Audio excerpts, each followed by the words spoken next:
Hello everyone and welcome to Mind Review. I am Sakshi Kaushik और आज है डे नंबर 40 हमारे 45 डेज़ के मैराथन का।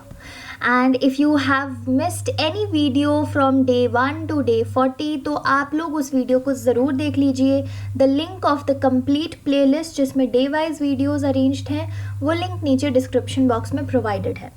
So in today's video we are going to talk all about attribution। ठीक है, हम attribution के बारे में बात करेंगे।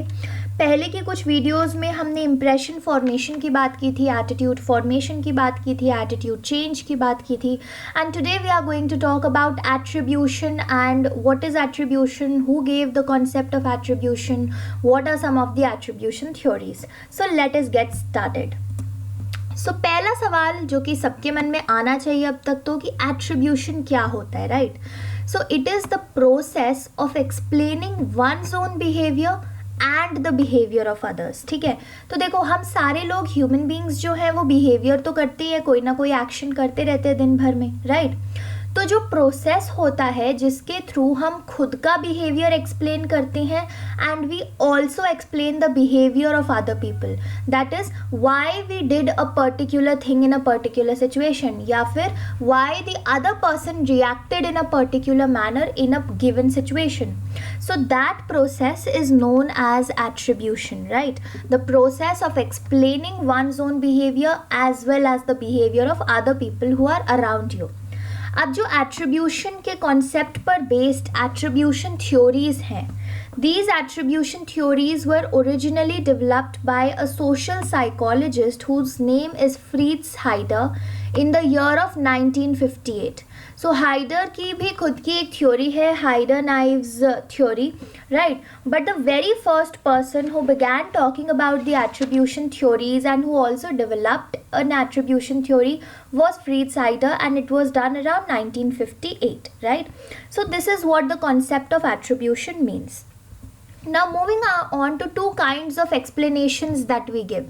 ठीक है, जो भी बिहेवियर होता है, चाहे वो बिहेवियर हम कर रहे हो या वो बिहेवियर सामने वाला कोई इंसान कर रहा हो, the behaviour will have basically two kinds of explanations. ठीक है, दो तरीक़ों से आप उस बिहेवियर को एक्सप्लेन कर सकते हो, either by giving it a situational cause or by giving it a dispositional cause. अब इन दोनों causes का मतलब क्या होता है वो समझ लेते हैं, right? So the first one, situational cause.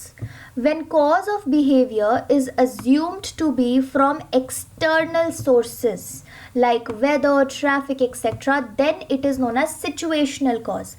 तो नाम से भी आपको लग रहा है situational है, मतलब आप situation पे, external चीज़ों पे, एक्सटर्नल सोर्सेस पे बिहेवियर के कॉज को डाल रहे हो. दैट मीन्स कि अगर कोई इंसान मीटिंग में लेट पहुंचा and if you want to give an explanation कि why that behaviour occurred, why that person came late to the meeting, then you can give it a situation. If you will give it a situational cause तो आप ये बोल सकते हो that the person reached late in meeting because there may have been a lot of traffic. हो सकता है बहुत ज़्यादा रास्ते में ट्रैफिक हो, इसीलिए वो इंसान लेट हो गया and that is the cause of the behaviour basically. तो यहाँ पे बिहेवियर क्या हुआ, coming late to the meeting, and हमने उस बिहेवियर को एक सिचुएशनल कॉज दिया because we said that the person would have been late क्योंकि रास्ते में बहुत ट्रैफिक होगा, या फिर वो इंसान लेट हो गया होगा बिकॉज आज वेदर बहुत ख़राब था, बारिश आ रही थी तो आने में लेट हो गया होगा.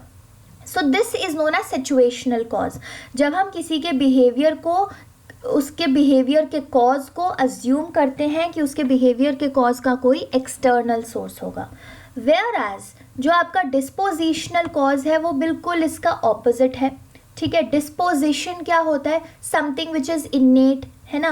सो if the cause of behaviour is assumed to come from within the individual, तो अब क्या है, डिस्पोजिशनल कॉज अगर हम बिहेवियर का देते हैं तो वो कॉज जब होता है जब हम अज्यूम करें कि जो भी इंसान ने बिहेवियर किया है that is coming from within the individual. So if we take the same example जो हमने सिचुएशनल कॉज में लिया था, तो बिहेवियर अगर हम सेम रखें that is the person is coming late to the meeting, और हम इसके बिहेवियर का कॉज ढूंढने की कोशिश कर रहे हैं and we end up giving a dispositional cause to this behaviour, तो उस सिनेरियो में हम ये कह सकते हैं that the person got up late, वो बहुत लेजी है और वो इसीलिए लेट उठा और इसीलिए मीटिंग में लेट हुआ.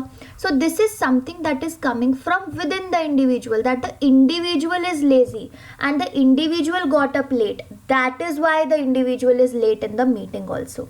सो आप फर्क समझ पा रहे हैं सिचुएशनल कॉज और डिस्पोजिशनल कॉज में. सिचुएशनल कॉज में तो क्या है कि जो भी बिहेवियर हुआ उसका हमने क्या करा कि अज्यूम करा कि that behaviour is because of some external source. कुछ एक्सटर्नल इन्वायरमेंट में ऐसा हो गया होगा जिसकी वजह से बिहेवियर अकर हुआ.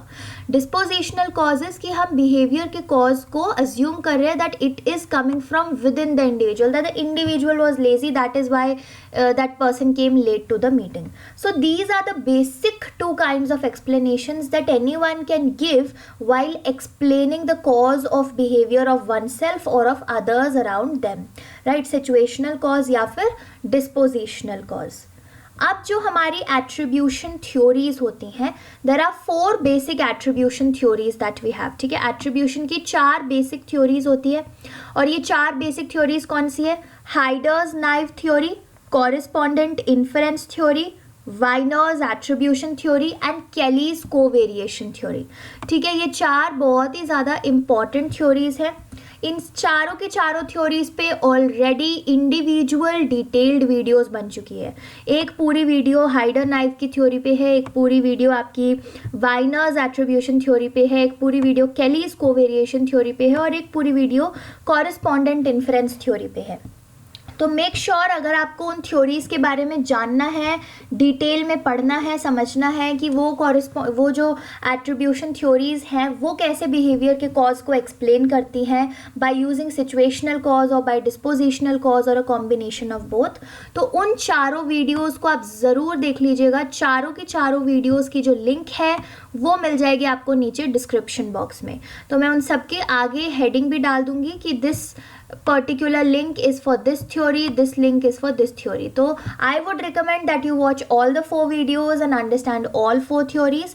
But अगर आपको लगता है कि आपको किसी एक थ्योरी पे ज़्यादा फोकस करने का मन है और बाकी की थ्योरीज आपने ऑलरेडी पढ़ी हुई है तो आप कोई एक वीडियो भी देख सकते हैं. But it would be great if you can revise and study all the 4 things, all the 4 videos and all the 4 theories.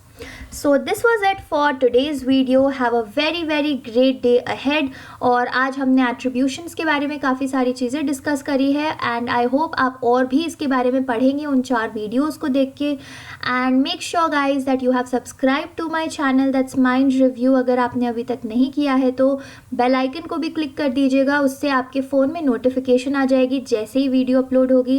And do share it with your friends and family जिनको psychology में interest है. So till then have a good day and bye bye.